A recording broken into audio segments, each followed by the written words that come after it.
putra terbaik bangsa yang telah mengabdi sekian puluh tahun lamanya dengan segala prestasi baik di TNI Angkatan Darat maupun di kepolisian kan gitu. Kenaikan pangkat, jadi pada hari ini Bapak Presiden memberikan kenaikan pangkat istimewa Jenderal Kehormatan Penuh kepada Bapak Jenderal Jamari Caniago dan kepada Jenderal Polisi Ahmad Doviri. Alasannya Pak?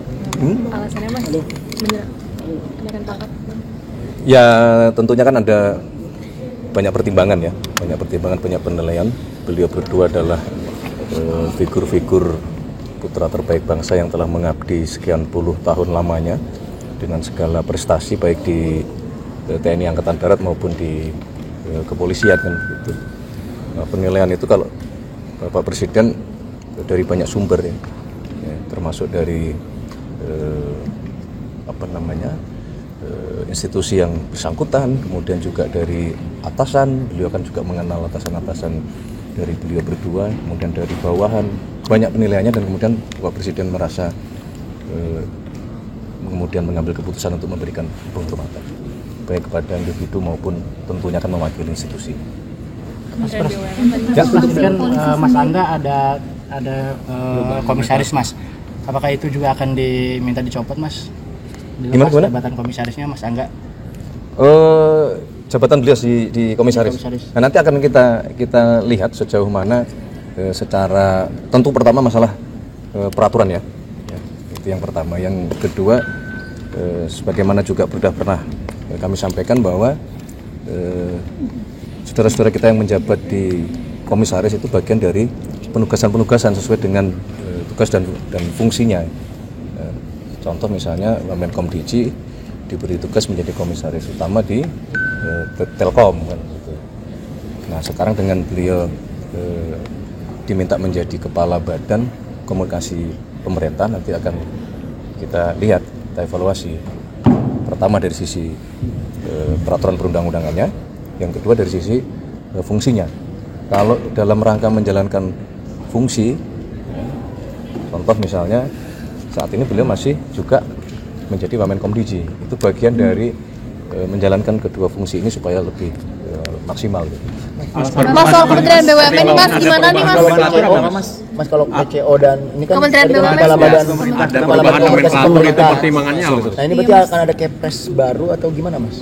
Ya, yang pertama adalah begini, ini bukan membentuk badan baru tetapi mentransformasi yang perubahan dari kepala kantor komunikasi kepresidenan menjadi badan komunikasi pemerintah. Jadi setelah coba kita evaluasi, maka kita membutuhkan perbaikan dalam hal komunikasi, tidak hanya mewakili kantor kepresidenan, tetapi juga kita ingin secara lebih luas. Nah, maka kemudian kita rubah ini menjadi badan komunikasi pemerintah. Nah, cakupannya bisa juga pemerintah di sini, termasuk pada nanti bagaimana kita mensinkronkan komunikasi pemerintah pusat, pemerintah provinsi maupun pemerintah daerah terhadap seluruh program-program yang sedang dan akan dikerjakan oleh pemerintah. Berarti Kepresnya baru Mas, Kepresnya baru berarti? Oh iya. Kepres baru berarti Kepres PCO itu otomatis dibubarin apa gimana? Itu ya bukan dibubarkan, tapi apa yang selama ini menjadi tugas fungsi PCO, ya, sekarang nanti dengan Kepres yang baru yang menyebutkan di situ menjadi badan komunikasi pemerintah, dipindahkanlah tugas fungsi PCO ke dalam badan komunikasi pemerintah. Tapi tim-tim yang selama ini udah bantu Pak Hasan Nasbi dan lain sebagainya, apakah nanti ada pembaharuan lagi atau gimana ya Mas? Untuk sementara ini ya, itu semuanya hanya berpindah saja. Mas soal Kementerian BUMN ini gimana Mas? Soal Kementerian BUMN? Mas pelaburan apa gimana Mas? Kementerian BUMN Mas? Mas PCO lagi Mas, Mas. PCO kan disorot ini ya Mas, apa belum cukup baik dalam komunikasi publik, ini sempat Prabowo juga, Pak Presiden juga ini ya.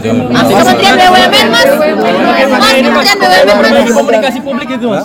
Upaya untuk memperbaiki komunikasi publik transformasi ini. Iyalah, masa kita mau mengganti tidak dalam rangka memperbaiki. Mas soal Mas Kementerian BUMN Mas. Main bola ini kita ganti pemain dengan harapan ya kita akan bisa memenangkan pertandingan kan begitu. Soal surat SPWM akan ada PLT jadi menterinya kosong, Enggak, Menteri BUMN definitif memang belum ditunjuk karena kita masih mencari sosok dengan berpindahnya tugas kepada Bapak Erick Thohir ke Kementerian Pemuda dan Olahraga. Memang kita berharap tidak hanya sepak bola, ini kan kita semua paham bahwa Pak Erick Thohir punya sejarah prestasi yang panjang dalam hal olahraga. Itu yang kita inginkan, tidak hanya sepak bola. Beban yang kita berikan kepada Pak Erick Thohir sangat berat untuk semua olahraga. Kita pengennya menuju kelas dunia gitu. Kementeriannya Mas, kalau Kementerian BUMN katanya mau Belum. Tapi masih PLT-nya datang dari Wamen juga atau dari pihak luar Mas kira-kira? Kemungkinan dari Wamen. Berarti kalau misalnya belum akan dilebur sama Kedanantara, Mas? Belum kan ya kan sekarang sedang proses ya. Danantara juga sedang proses membenahi manajemen dan operasional di BUMN kita. Nah, kalau kemudian nanti dalam perjalanannya itu kita perlu melakukan perubahan terhadap kementeriannya, nanti kita lihat. Berarti masih PLT-nya Mas Aminuddin atau Pak Doni atau siapa? Belum. Berarti masih Saya belum tanda tangan interimnya. penasihat Oke, aku dipanggil. masih dikaji, Mas. Hah? Jadi sekarang BUMN kosong aja Mas. Gibran nggak datang ke mana, Mas? Oh iya, Beliau sedang di luar kota.